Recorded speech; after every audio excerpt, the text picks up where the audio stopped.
Good evening to everyone who's joining us today. We are so happy that you could be with us today. This is the last day in our series for the Women in Tech Week 2020.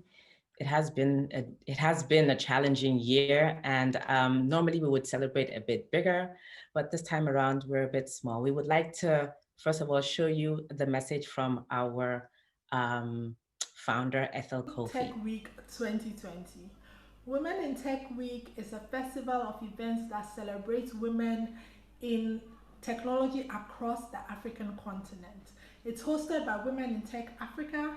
My name is Ethel Kofi. I am the founder of Women in Tech Africa. Now, we'll understand that 2020 has been at best an unusual year. And normally we would have physical events across our chapters, but this year we will have 3 days of virtual events hosted by our European, East African, and Mauritius chapters. The themes we will be interrogating this year are around how we thrive and grow our career and our businesses in this time of the new normal. We put together an array of speakers that we know that you will love. Women in Tech Africa is a network of over 5,000 women across 30 African countries who are in the technology sector. We are committed to helping these women build careers and businesses in the space. We hope you join us as we celebrate Women in Tech Week, and we look forward to hearing from you. Thank you. Thank you very much. So as Elsa is saying thank you, we are also saying thank you, and we would like to start this evening uh, to start a discussion with you. You've also heard exactly what the purpose of Women in Tech Africa is. Nikez and myself are the chapter leads for Ireland and for Germany, and we've come together this year to bring an event to you, although far away, virtual, and this is what we'll be doing today.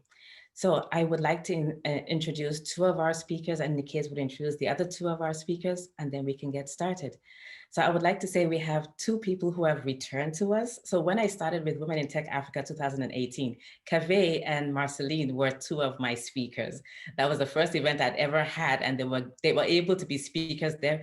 Kave actually held she held a workshop for us during that time, also looking at the career aspect and your life.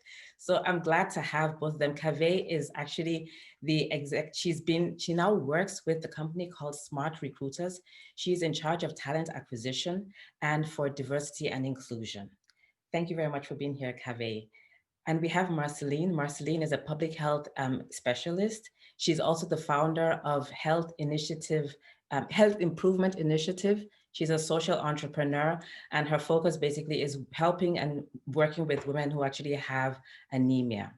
So I will hand over to Nikes to introduce our two other speakers. Thank you, Ola. I'm also honored to introduce two amazing women I've worked with in the past, either with the initiatives or some of the Women in Tech Africa initiatives.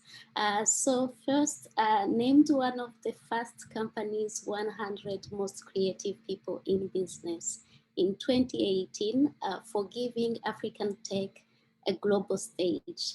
She co-founded Afrobytes and the Colors. So Afrobytes is an organization that offers global platform that brings together African tech experts and startups with global tech leaders.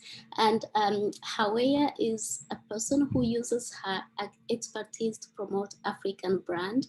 I love the way she wants to define Africa. She says that it's innovative, it uses mobile technologies, it's growth, it's women tech entrepreneurship.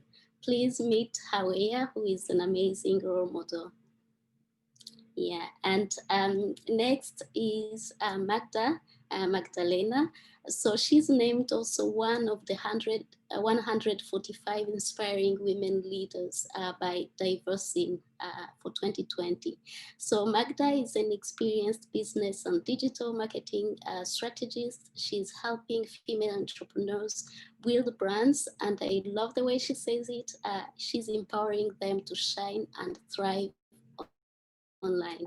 She's a mentor, she's a connector, she's an ambassador, she's a co-founder for Women Co, and she's a founder for Fab Consulting Agency, and she's a trained facilitator of Google's Remarkable initiative, which is also happening this week. Actually, they have like a whole week of events, and she received the program's golden recognition for Remarkable. So please welcome also Magdalena Kuraczowska.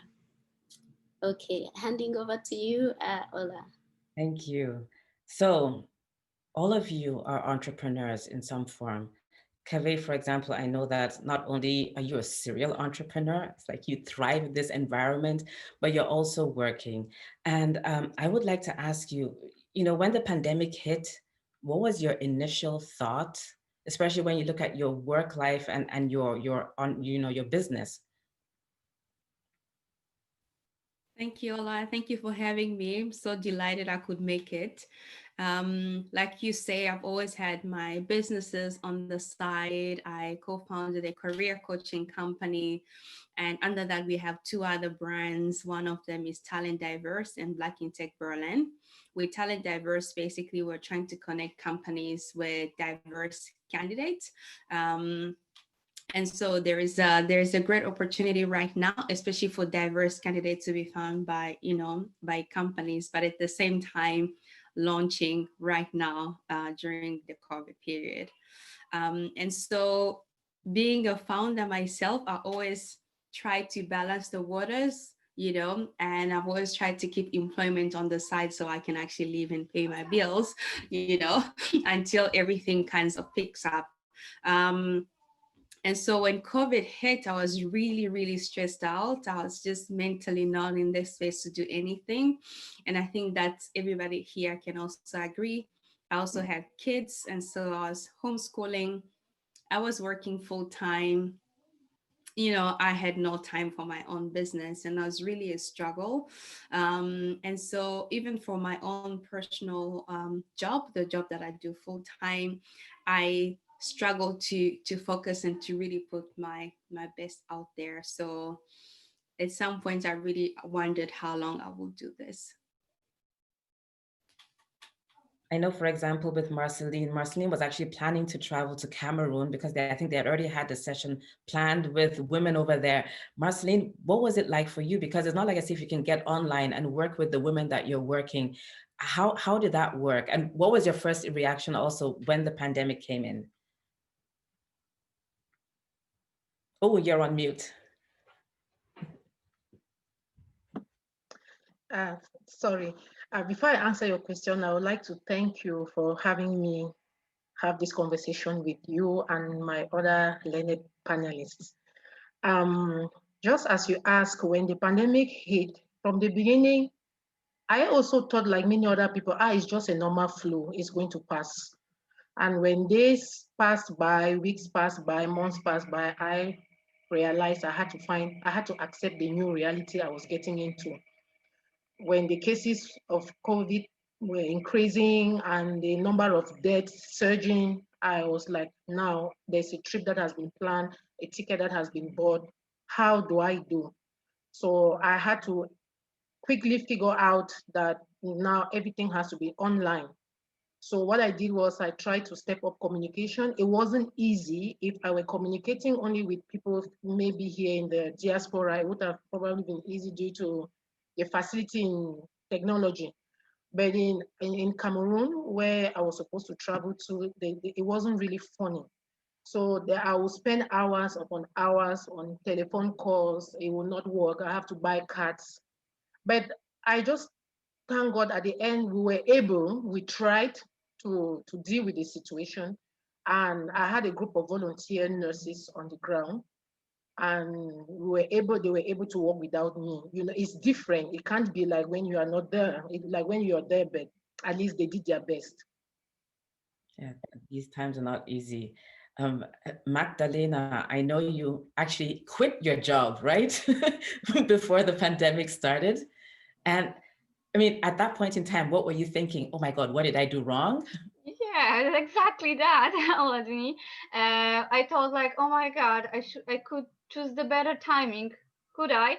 I was just taking the leap to dedicate fully myself to my passion.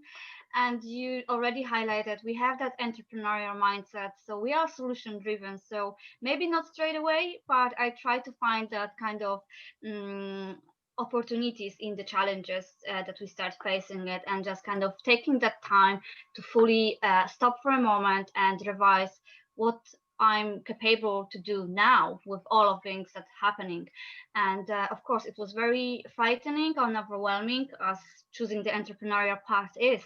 But at the same time, it was a little bit of help when I realized that actually I'm not the only one. We are all affected in so many different ways. So I start kind of appreciating of all of things that happening. And of course, it took a little bit of time to actually to sit down for a moment and be with my thoughts and plan it, like what I can do. And from one idea, then another came, and I kind of like shifted totally the idea that I have on the very beginning before the pandemic to where I am now. And I have to highlight the importance, me being social animal, like taking active participation in many initiatives and being active on supporting other women. It wasn't easy to be disconnected, to have that distance. But I have to say, I also have an amazing opportunity to discover the power of the network, the power of amazing support, and even that we are online connecting, and it's of course in different connection. Never in my life I didn't have so many phone calls that are not related to the stuff that somebody's looking for something for you. It was just amazing chats, and that was something that I really appreciate that moment, kind of like roller coaster of emotion, but actually creating amazing opportunities if we are ready to seek for them and we are open for them. Okay. So what I'm hearing, so entrepreneurs, they pivot. Now, Haweya, Afrobytes, I already said I was so sad because I already bought my ticket to come to this big time event this year to be there for the first time. But you guys do this every year. The numbers that turn out are really high. So what happened with you this year? What was the effect? First of all, I would like to thank Nikes and you, Oladune, for the invitation. To be honest with you, I recognize myself in everything that was said so far. And yes, to be honest, the first few days, we said to ourselves with my associate, we are just dead. So how can we do? So then a few days later, we just realized that we had to pivot because our model was based on events. And as you know now, events is just not possible anymore. So we said to ourselves, and we had a few insights of people telling us, oh, but we still need to network. We still need to have business insights. So how can we do? So then we realized that because there was a huge offer of virtual meetings, virtual events. So, and everything was free. So it was complicated to navigate. And then, and also to choose, you know, the tool for your own events. So we realized that we still had people who wanted to connect, we still had people who wanted to network, and we were lucky also to have very, very kind clients who just supported us. So we said to ourselves that we need to format a new way of doing business. And then we just created a new concept of business meetings, online business meetings with very specific verticals so that people can still network, can still do business, and can still network with people from their own sector. So for example, now we are discussing next week, we are going to discuss of connectivity in Africa. We used to discuss about, you know, fintech in Africa. I'm also, Nika is told that I'm also focusing a few on beauty and fashion for people of color, but I will tell you a few things about it later. Diversity and inclusion is also very key. And so we created a very short format so that people can just put that on their calendar saying, oh, this week I have a specific meeting on my vertical, and that is going to be my business meeting and my network session. Okay, wow. But I'm sure at least for each and every one of you, you've had to make hard choices this year on what to focus on, which, you know, direction to go. And you dropped the word diversity and inclusion. You know, it's not only, this didn't start because of the pandemic, it already was there, but I think it was much more highlighted during this time. And, you know, the World Economic Forum said at least between 1 and 4 women were thinking of stepping back from their jobs because it was just too much. Now, the executive director of UN Women, Fumisile Mlambo Nguka, she said, COVID isn't gender neutral. It is hitting the women the hardest. And I would like to hear your thoughts about this, and we can just generally have a discussion. Kave, I would like to start with you. What are your thoughts? Yeah, totally. So first of all, I did consider stepping out of my job at some point when I was like 4 months. I was like, you know what, I can't do this homeschooling. I can't do this whole working and business at the same time. And then my partner was like, you know what, let's try and see how, you know, we can support each other. And thankfully, you know, Germany opened. So I remained, but also remained because I needed to pay my bills. So I had no choice.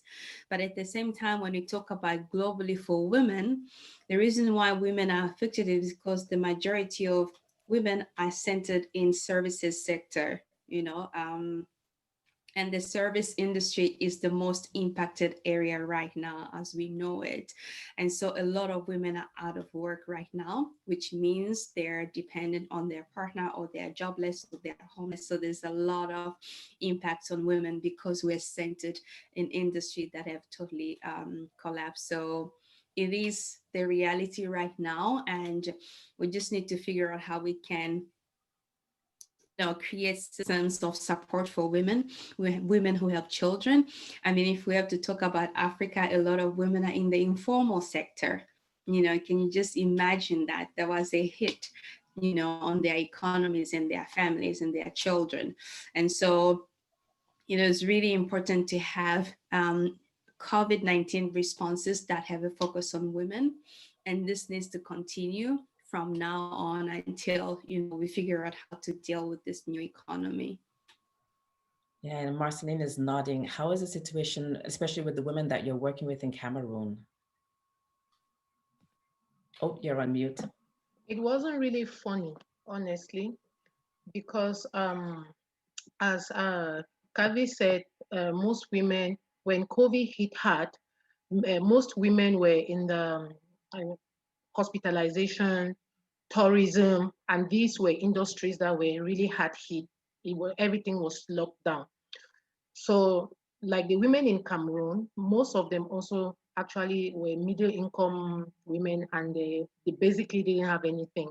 So what my organization did was that we really felt their pain, and we sent money back at home. So the volunteers who were there tried and bought like foodstuffs, and then tried to empower them, because just providing foodstuff was never going to be enough. You will have foodstuff for maybe a week, and then this pandemic has come to stay for a while. It isn't going anytime soon. So we tried to see how we could empower these women. And how did we do that? We said, there's just no way you could depend only on your job. Like Haweya said, we encourage these women to try to diversify. So you go into small petty businesses. Even me, who is here, when COVID hit hard and we had to lock down, I was home. Basically, salary slashed, and I knew that I wasn't going to cope with what I had. It's true, I have a husband, but then I've never been used to being independent. So I started with my small business, and I thought it was meant just for that time, but it's been going up right now, and it actually helped. So I said, it's working here, it can actually work there. Anything that is meant for consumption is definitely going to bring you some income. And they did it, and they're doing really fine. Small businesses, we try to empower them financially, not much, but as long as you know how to manage your income, you're definitely going to strive. And they have been doing that, and they're coming out strong. Okay, yes. So that's what HIT did. Okay, yeah, I think that's it's also very important. We have a voice. We've been trying to get our voice out all this while, but we must say that we also need, we also need help. Haweya, in your sector, because you're working also with fashion, and fashion targets more women, I would say, than men. What are you seeing in that sector? I just would like to add something because Marceline said very interesting things, and also Kave, about the fact that, for example, in business environment, women still need to network. And as in the reality, before COVID, it was already difficult for women to network because they have kids, they have to go back home, blah, blah, blah. And during the COVID period, it is worse. So networking so is really complicated for them. So I mean that to have opportunities to discuss with people, because it's the way people have opportunities is when they can discuss, is when they have opportunities to have informal discussions. This is how things are done. So first of all, the networking is very complicated for them, and also the management, because they were happy. Some people were happy because it was an environment of a video conference, so we could stay at home, blah blah blah. But it's not easy for women, especially when you have a homeschooling, to be very focused when you have a meeting online. So it's also complicated for them to speak up and to say their words, to share their ideas. So this type of because when you are at work, you don't have kids, it's possible for you to say what you have to say, but when you have kids around, you are looking, it's complicated. So yes, this environment was and also the management is key, especially in that period, because even if things works with Visio, the management, I heard so many stories of my friends saying to me that it's so complicated for them. They are suffering so much because they have not the possibility during the meetings to say something, and yes, so it's complicated. And in fashion and beauty, what I really wanted to showcase in this particular subject is not only the fact that influencers, because when you talk about fashion and beauty, you talk about influencers, you talk about fashion show, etc. It's not what I want to focus on. I want to focus on multicultural profiles who are doing great things on fashion and beauty for people of color. And also, I also wanted to focus on something which is very important for me, which is the fact that agriculture, the sector, is also key in those two industries. And most of the time, you have a woman at the very beginning of the chain. You see what I mean? So this is also what I would like to focus on. And you were saying that it is complicated. It is also very complicated for women who are working, in the informal sector. Yeah, Magdalena, you talked about networking just now. So I'm pretty much been confirmed that the power of networking is very important. And I see that for you, you said it's been a big help to you. Do you want to talk a little bit? How do you actually do it? Because networking is still a problem that people have, that, to be able to actually, should I say, jump over that threshold. How has it been for you? And this networking in this time, you said, has been very helpful. Do you want to talk about that a little bit? Yeah, actually, I wanted to reach out to what Haweya and Marceline said about reaching out. And I think this is that first ignition, that first need of like realizing that I need to reach out to someone. And we tend not to do it. We are afraid to commit in front of ourselves that actually I need help, because this is the tendency that women have. Like, no, I don't need help, I will handle it. As you mentioned, like 2 kids around it, and homeschooling, professional career, and all of that. And we actually I think like COVID revealed that we haven't been living in a normal because also that gives us an opportunity to reflect on like how much we're taking on our own shoulders. And that also show that imbalance, inequality in different forms and different shapes. We are really been seeing this. We were really been experiencing it. So that is so important to actually take so much from all of this learnings that COVID showcased on, and the impact that it made on women, especially as you mentioned about different types of industries require actually communication skills, and that's coming back to the networking. The networking can be something really natural. We just have to kind of step out of our comfort zone of that new connection or something, but actually we need to seek at it as an opportunity. And COVID is a really good situation to actually broaden up your network, link up, make sure that we are connecting those type of events like Women in Tech Africa, Women in Tech India, Women in Tech Central Europe, making sure that we have more people to reach out to whenever, not only when we need it. I think that is the power of network. It's like build your network before you need it. So I hope that it's helpful and give you some insights.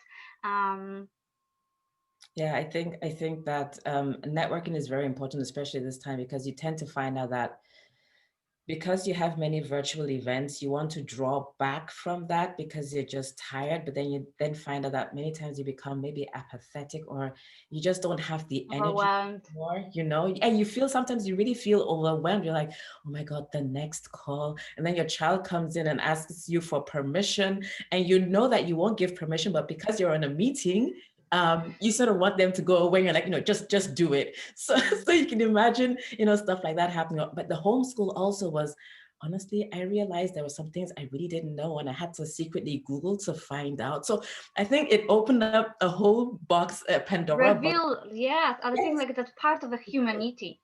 It did.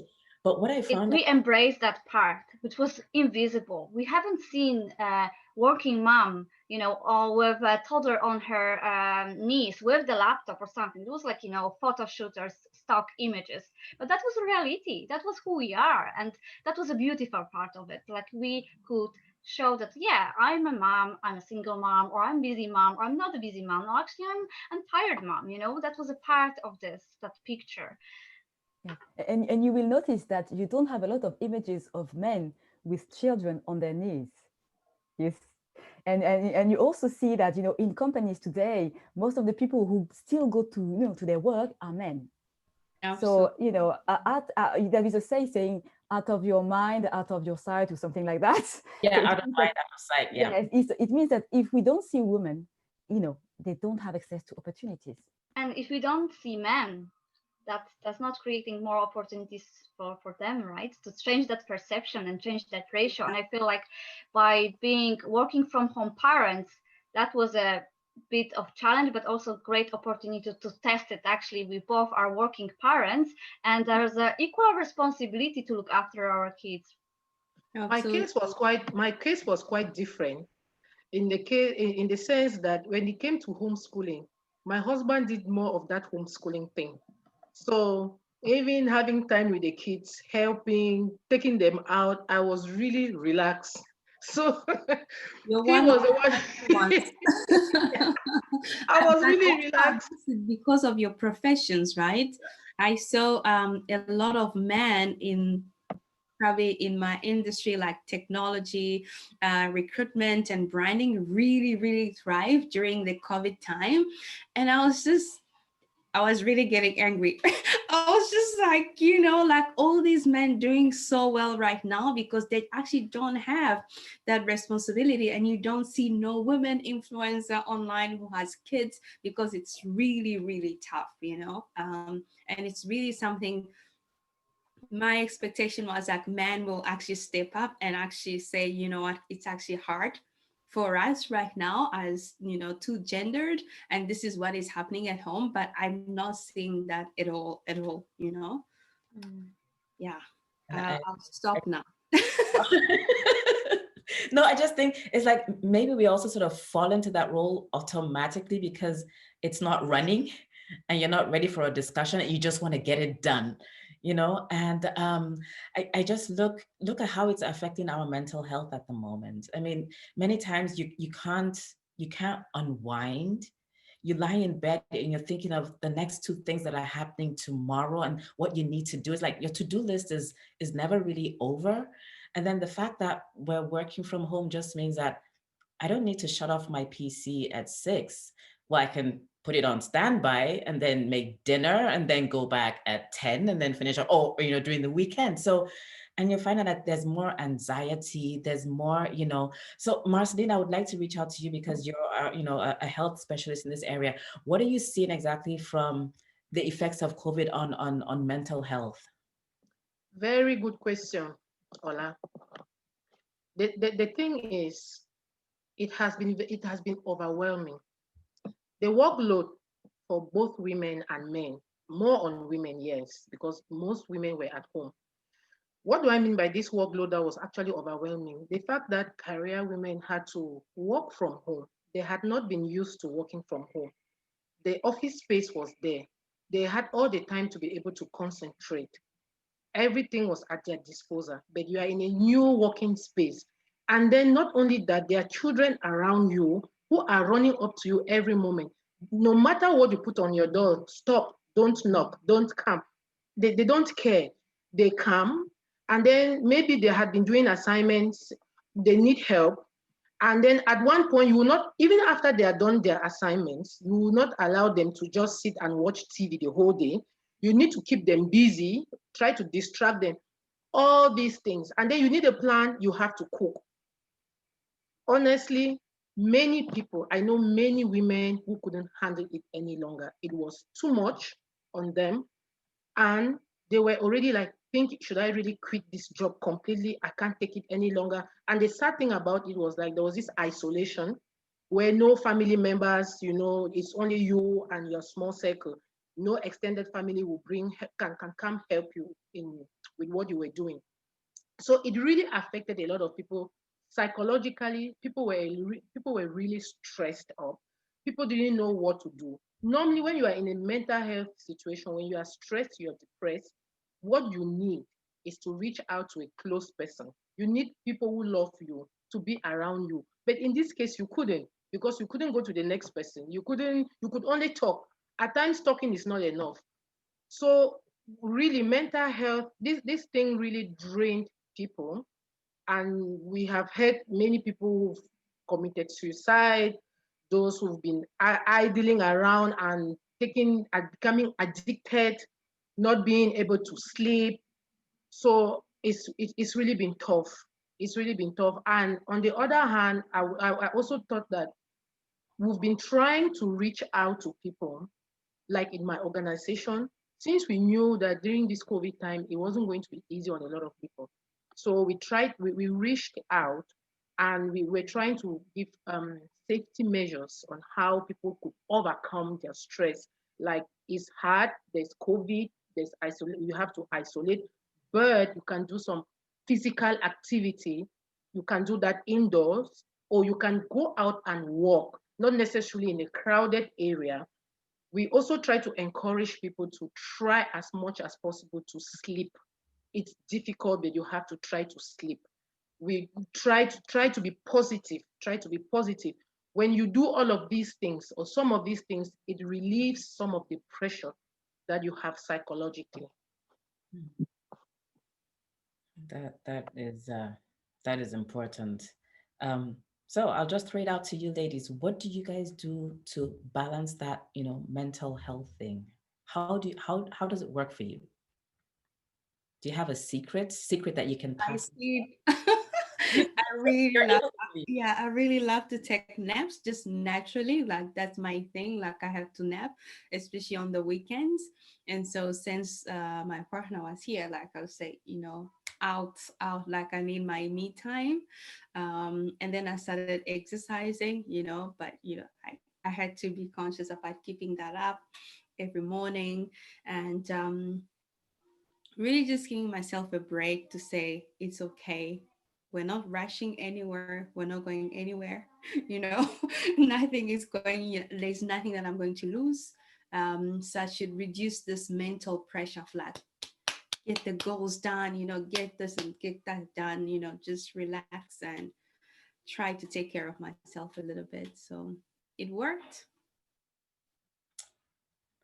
Magdalena, do you also do sports? Are you out there, or?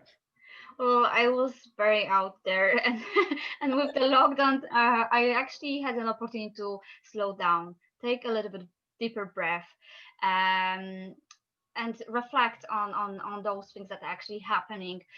For me, it was actually taking back that ownership of my time and put a little bit priority on myself, when often it was about others, and we had enough pressure and stress about our family, about our friends, about the COVID, about the future, about the business idea, about the career, about the task, and all of this. We inhale all of this, and we didn't have an opportunity to exhale. That's why actually I created a little bit of habit. For me, it was kind of like exploring totally a new setup without the 9 to 5 schedule. Now I'm master of my time, it wasn't easy. It required a little bit of like, flexibility about learning my own habits, creating them for myself, and being accountable for my own actions. And as you mentioned already, Oladini, that we actually, our list to do was growing by the end of the day instead of like closing it, because we had that all day at home. And something that already Marceline highlighted, like we've been forced to work from home. It wasn't our choice. And many reports now, which is out there, stating that actually working remotely affect our mental health. We have to do not forget that actually working from home in pandemic affecting our, because it's not a typical remote work setup for many of us. So that's the thing. And I feel like that being in a lockdown and experiencing all of this roller coaster of emotions and happenings just teach me that kind of like finding a balance is when you're staying true to yourself and putting a little bit time and priority on yourself, because I felt like I have that time now. So if I will jump back on all of these activities and all of this business, if the business gonna kick out, I won't have that time back, and something to highlight it, many of my friends started kind of like, bakery competition, and you could see people like master chef, or like, as I say, like champion running 5K, and all of this, suddenly all of them were like jumping. It's not a competition, it's a pandemic, and you should just take this for you and staying true to yourself. So that's the recipe, focusing a little bit more on yourself, allow yourself to be in the present. And yeah. Okay. Well, Haweya is in Paris, and in Paris, they're not allowed to do anything. I mean, are you allowed to go out? Well, we the first lockdown we could not, and the situation brought so many mixed feelings. And my situation is very specific. My associate is my husband, so we live in the same house. we have a kid, so it was very, very complicated for me to regulate, my time with my child, my time with my associate, my time with myself.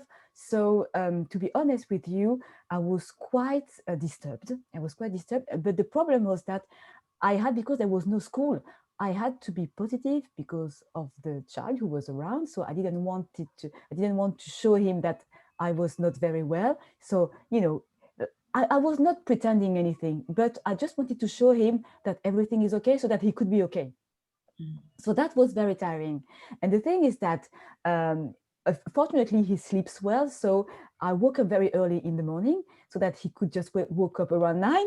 Then I spent the whole day with him, and then I started working very late. So I went to bed so late. So I was so tired. It was a very complicated moment. Today it's different. As you were saying, we have the lockdown number 2. The good thing about this lockdown is that the parks are open, so we can go out, we can run, we can do a few things. So it is better. But the thing also about this very specific period is that for women, most of the time you have the feeling also to lose confidence. You lose confidence, and you don't want to show it, of course, but you try to find ways to recover. So what I did, for example, for my personal experience, so every morning I try to keep 1 hour to learn something every day, so that I could just regain this confidence. And also when you are more confident, you see more opportunities. So this is the way I try to cope during this period. But you are right, Oladene. Paris is very complicated, and I think that I have not good news, but apparently we would be locked up to spring. Okay. Yes, so I have to manage it. Okay. So, well, you said something, and I'd like to bring everything together. We call this session Redesigning Your Career during COVID-19. You talked about learning. One thing that you do right now, as we look towards, COVID isn't going away so fast. It's changed many things. Now, there are people who are in the job market for jobs. There are people who are currently in their careers and thinking, is this the right career for me? There are people who are thinking, I actually what do I do with myself? Do I even want a career? So the question would be now, do we need to redesign the ones who have a career, do we need to redesign it? Or the ones who are looking for a job, do they need to rethink their strategy because of the way the situation is right now? Because, for example, many offices or companies that have offices are looking now into remote working. People are looking into more of global players, so you don't have to be situated in one place to work. So what would that redesigning a career actually entail? And I'd like to start with Kave. Thank you, Ola. I actually got my role during this COVID time when I joined Smart Recruiters, and they hired me as the director of talent acquisition. Like honestly, I had canceled any job or any promotion when COVID started, and then that happened, and I was like, oh my God, okay, it happened now. How do I do this so well? Because all, the baggages that have been there before and COVID and, my previous role and all the struggle, I had to come with them and rethink. I now have this leadership position. How do I continue to be the best that I can be in this moment that we're in as a talent acquisition specialist? So I thought about, what does leadership mean for me at this moment, or what has it always meant for me, and that I actually do have the right to be the best that I can be even in this time. Because you said COVID is not going anywhere, it's here to stay with us. And so I can't say I'm gonna wait until it's over, then I can take on this position, or I'm gonna wait until it's over, then I can start branding myself. So for me, the biggest part is to continue to put yourself out there. So networking and branding yourself, really talking about the things that you're good at all the time, despite COVID-19. There's Magdalena's, she's nodding. She's already been there. And how is it for you right now? I mean, you did start something new, but you started your own enterprise, right? Yeah, not fully yet, not fully launched, but actually that was the time when I was kind of experiencing this, what I can possibly now do. I can redesign my career now. I can decide what I'm taking on board, and I'm moving on with my idea. I'm nodding because Kave actually touched very important matter about self-promotion. It is very, very important to, especially during the pandemic, to focus on that positive fact. How many things I already achieved? How many amazing successes I already have during the pandemic or despite the pandemic? I mean, I tend not to do it. And this is about like being vocal about your achievements can make a huge change into our lives and our careers.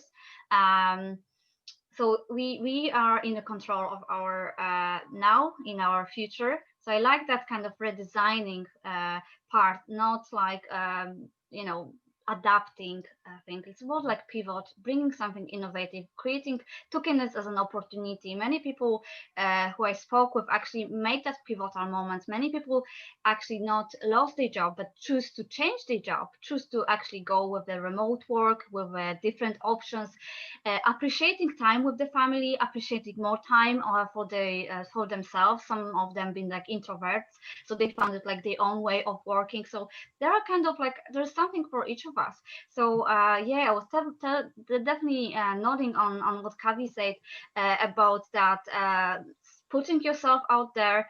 Just be vocal about what you would like to do now, or what you want, you already did, because all of this is very, very important now. And it's not only important for yourself, but it's also very, very important for those people who looking at you, and they look for that inspiration, for that motivation, for that empowerment. So yeah. Oh, yeah. So, I mean, for us also who have children, I guess when you look at what is currently happening today, I guess you're like, okay, so how do I get my children up to that place whereby they'll be able to cope with situations like this? Haweya? No, I just wanted to add something about the fact that this situation is redefining a lot of things. And because I had to pivot, I also realized in my business that today, for example, the world is a huge office now. That's crazy. For example, I have calls from the US, I have calls from South Africa. And when I just, recap my day, I say to myself, and it used to be already the case with Afrobytes, but today it's even more important. So the fact that this is the new form of works are are exploding. And it's very interesting because the other day, my associate had a conference with people from Ghana, and they were asking him questions about the fact that they work, they want to work, they want to have opportunities in Europe, blah, blah, blah. And he said to them, but today it's just possible. You can apply to a job in the US, you can apply to a job, I don't know, in Europe. It's easy. It's easy, and you can compete with people. And the other day I had someone from the Washington Post, a journalist, who was saying something very interesting. He said that he has a friend who lives in the US, and he hired a teacher from Africa for his children. Because he wanted his children to be connected with the African continent, he also wanted to offer an opportunity to the African teacher, and it was a very interesting opportunity for the teacher. So you can see how things are changing, and it's redefining everything. And that's the interesting also point in this situation. Okay, yeah, so it just means that basically COVID has opened up also possibilities, one could say. Yes, and even for myself, I'm sorry, Oladune. Go ahead. Even for myself, for example, I had an opportunity, I'm going to share it with you. I had an opportunity from a TV channel called the TV5 Monde. And I always wanted to, in a way, work on TV. I used to work on TV, but in a different position. And they asked me to animate an online show about African tech, to showcase Francophone African tech.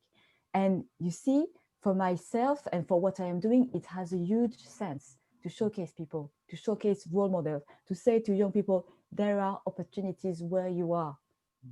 And this is how Africa is today, because most of the people, they don't see Africa as a territory of opportunities, but it is. Yeah, so I mean, I guess we're just saying right now that, our developers, our young people who are in the tech world can actually work across borders now without actually leaving where they are and losing their lives in the process, for example. Absolutely. And, suffering wherever it is that they go. If you don't, I mean, usually it's the fittest who get there, but then it's still a survival case, depending on what your background is when you're traveling to these countries. But I think it opens up the possibility for the African continent for itself to grow from inside out this time around, to receive more recognition and to be able to harness the power of young people. There's so many young people who are so eager for knowledge that I think that probably this is the best time to be able to do that. And yeah, so personally, I am very happy that you were able to join us today and share your insights and how things have been going for you. Thank you for being very honest with us how your situations are. I guess the fact that we're women just means that yes, the self-promotions, it's true, we don't like to do it, but if we don't do it, well, then we can't really move to the next step. So I guess it's somehow having to understand that you're not singing your own praises because you want to, it's because you have actually achieved quite a lot. And the fact that in this pandemic, you were able to pivot, you were able to find your direction, and you were still able to find a way for this to work for you. Well done. Thank you very much for being with us this evening. Yes, I wanted to add something. Go ahead, please. Yeah, I wanted to say that the pandemic, despite the fact that it brought more harm than good, but to an extent, there was really a good part in this pandemic. It's sad people died, people lost their jobs, but on the other hand, it gave up the opportunity for people to be a better version of themselves.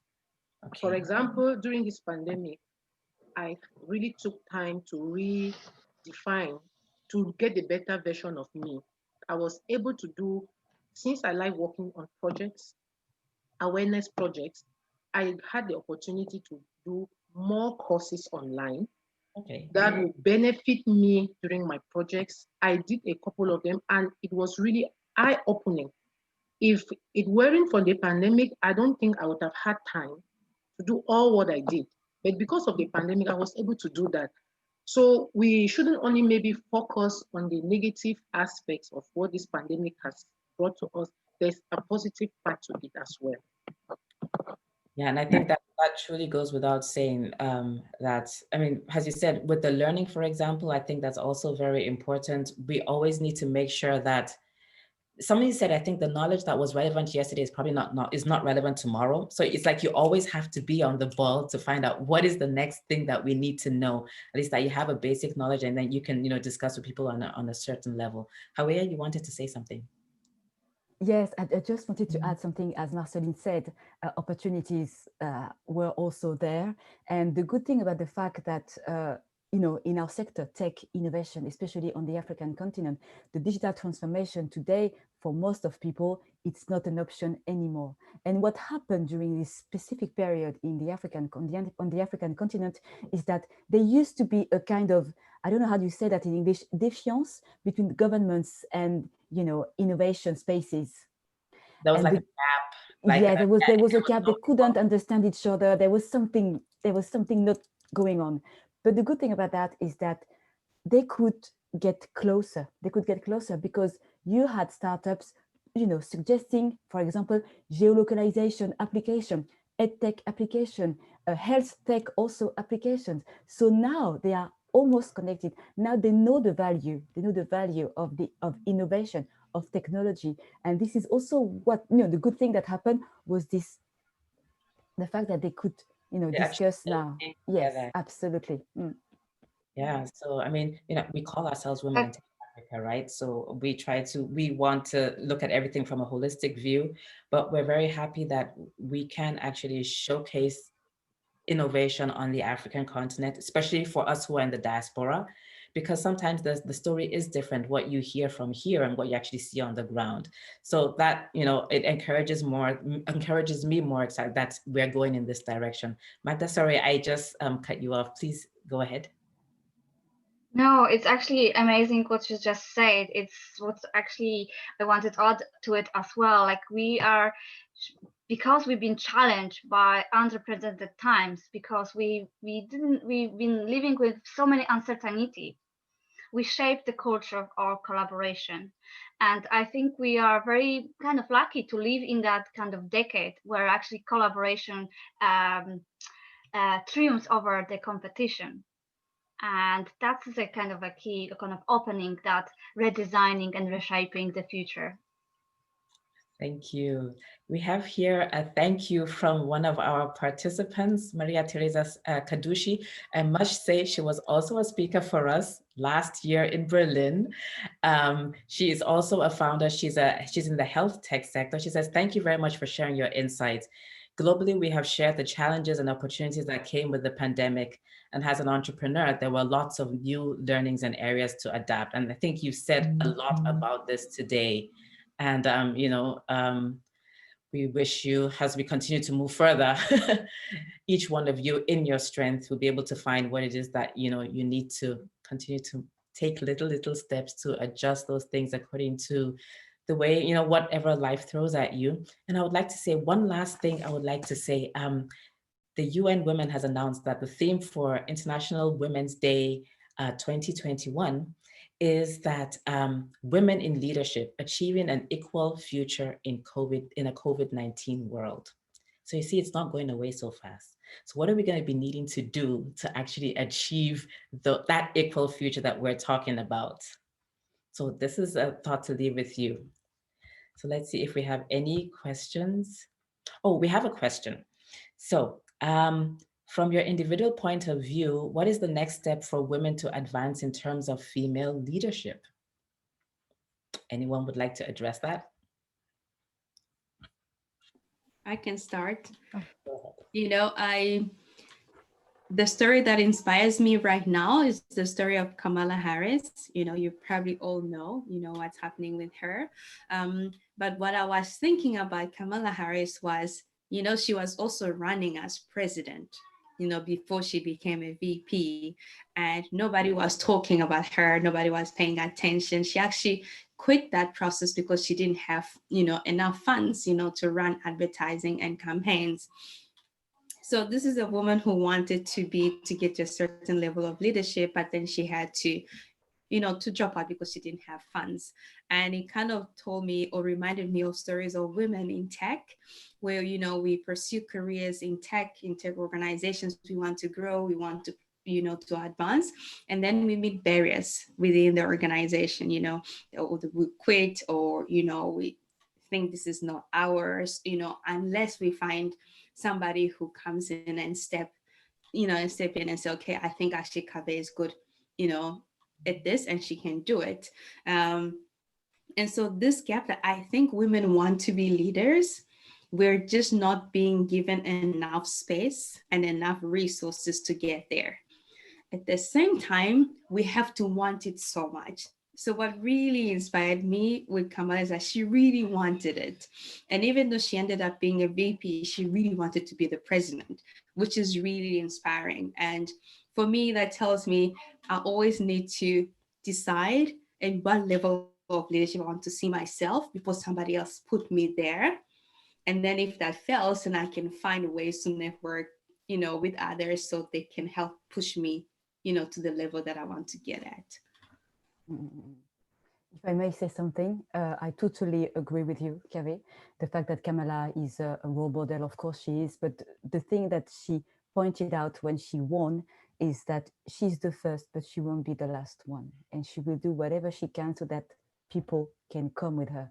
And the fact, and the thing is that most of the time when you have women with very important roles, they suffered so much that it's difficult for them to open doors. But what we need to do today is to work all together and allow people to just come on board, and visibility, being a role model, is so key because it really participates, in economic growth. And I deeply, deeply believe in it. And I tweeted it when she won. It was good because she didn't say, I won. She said, I won, but I won't be the only one. Yeah, I think you said something like she's doing it for all of those ones who are coming after her. Absolutely. And I think it is really true because we work better with the role models. That, even though you fought all this while, the people who have gone ahead and sort of tried to lay the foundation for you. It won't be easy, but then you're also that one of those foundation stones for the people who are coming behind you. Women in leadership has, it's been a topic for a very long time, and I think it will continue to be. And this fight is something that we won't give up. But as long as we know that, at least for our children and for the younger generation, let me just put it that way, the ones who are starting off right now, that we were there. Mentoring is very important. Coaching is also very important. Letting them know that, they are also, it's allowed to make mistakes. Of course, but you will find your way along that line, and you have people who are around you. You have a network, as Magdalena said, that can help you through the different periods in your life. Does somebody else want to take the question also and talk about? Yeah, I also wanted to add that in as much as like Kave said, we have to yearn, we have to want to get to that position. I also realized that what is bringing us, is tying us down, is the fact that women are mothers. When you are able to when you start having children, or when you have children, it's like it's a kind of limitation. And I don't see why that should be a limitation. The moment that you have kids, the opportunity is cut. They don't give you that opportunity to even get back to work. It's like the fact that you have kids, you have to go on break. And when you go on break, it takes a long time. When you come back, we are even unable to feed yourself somehow. And this is where we need these mentors. People who will talk for you, those who will pull you up, or those who remember that, no, even before you went for whatever, a kind of maternity leave, these are the potentials that you have. This is what you were capable of doing, and that you are still capable of doing that. So my point here is that our gift of being able to have kids shouldn't stop us from getting to that leadership position. That the world should also be open for women to get to the leadership position, not only men, because opportunities are given more to men than to women. And I think, as I said, the main thing that, one of the main reasons that is tying us is the fact that we've had kids. And when we have kids, we have to go for a kind of maternity leave for quite a long period of time. That barrier, that gap, when you have your CV, they're like, what happened here? What went wrong at this point? So I think we should not be tied to the fact that we have children. We should be able to keep going despite that. We are not given the opportunity. I think one thing that we shouldn't forget is we guilt trip ourselves also, right? Because we say, okay, at least myself, oh my God, I can't take that position. How will I even balance everything else with it? And will I even be able to give my best? And I don't want to commit to something that I can't give my 120% to, and then my family suffers. Or, you know, I mean, of course, you also need to have a husband or a partner who's supportive of what it is that you're doing, so that in the end, not only do you lose your partner and your family, you know, you lose yourself in the process. So I think it requires that you are clear about what your goals are, where you want to go, and you have your partner in the boat with you 100%. And know that, as you said, if you have children, at least you can divide up the tasks so that at least one person is carrying the other.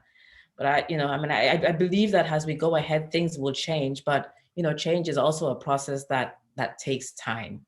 And well, wasn't it 100 years ago that women could vote? So, you know, we have a couple more years coming along. So there we go. Ladies, I would like to say thank you very much for being our panelists this evening. It was very interesting talking to you. I have taken a lot of insights for me. And I would like to hand over to Nikes also to say a few words. Yeah, just realizing that there is one other question that just came. Oh, okay. How do you deal with symptoms of imposter syndrome or feelings of like, I do not belong here? Anyone has an insight on that one? I can share. When I joined our company, our CTO shared an article actually that was published, data around the imposter syndrome in women. And it's the most prevalent symptoms, mostly in women. Men do have it, but they just don't show it. You know, women show it the most. And we tend to show it when we're actually being promoted, when we're getting, you know, into good jobs, when something good is really happening. That's when we tend to feel like, oh my God, I don't think this is, you know, supposed to be me, or this, I can do this. And so I had the same feelings. I was like, oh my God, is this the right time? Oh my God, can I do this? And so I found that article and I realized that I just have to read about it and learn from stories of women who had, you know, done this before, who have been on the same path and what they did.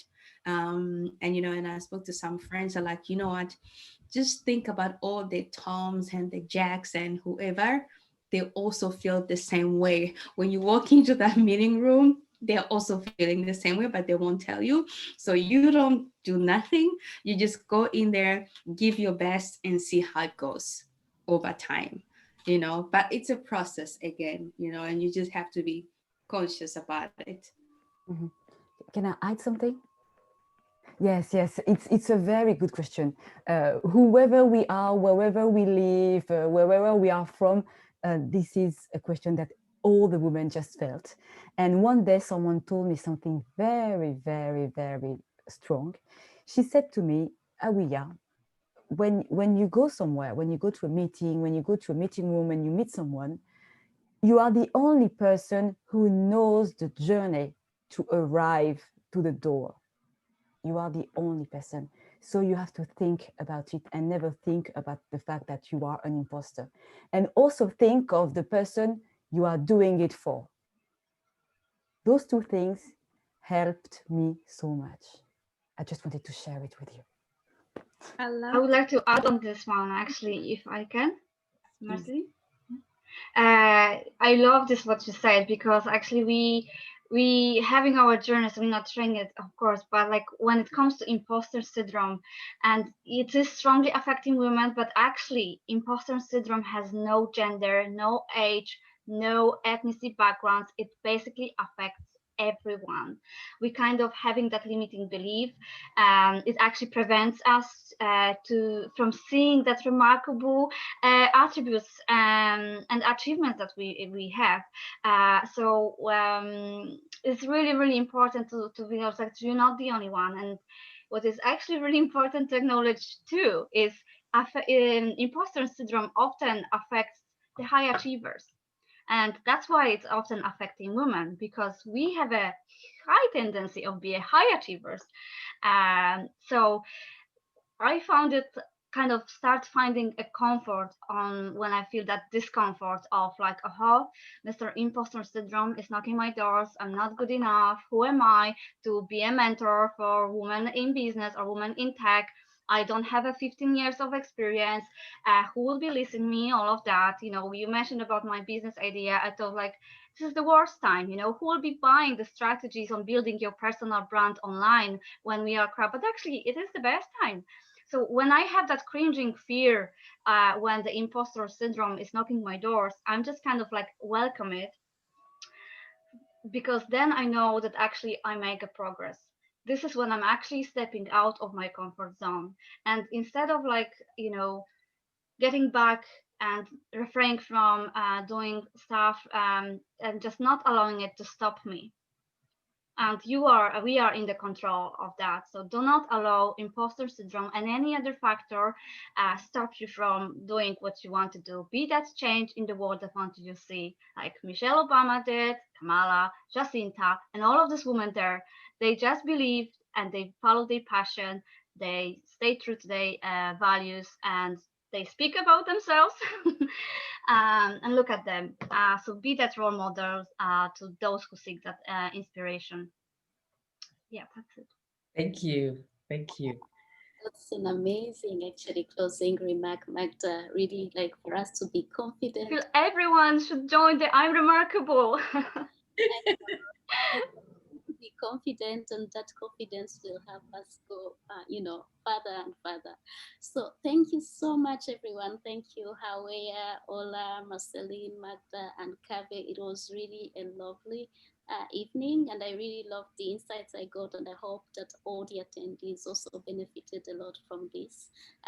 So we will keep this ongoing. So if you are not a member of Women in Tech Africa and would like to know more, you can visit womenintechafrica.com page, and you can either register to receive our news and to be advised if there are any other events coming in the future. But it was really a lovely evening, and as we were talking about it, you know, being supportive to each other in this time, it's really key. So let's keep the connections ongoing, and thanks everyone for all your contributions and being here. Thank you. My thoughts. Thank you very much. We loved having you. Thank you for Thank you so much. Thank you. We thank our viewers for being with us today. Thank you for taking part. We hope that you were able to take insights for yourself, and we look forward to seeing you on our next Women in Tech Africa event. Awesome. Bye. Bye.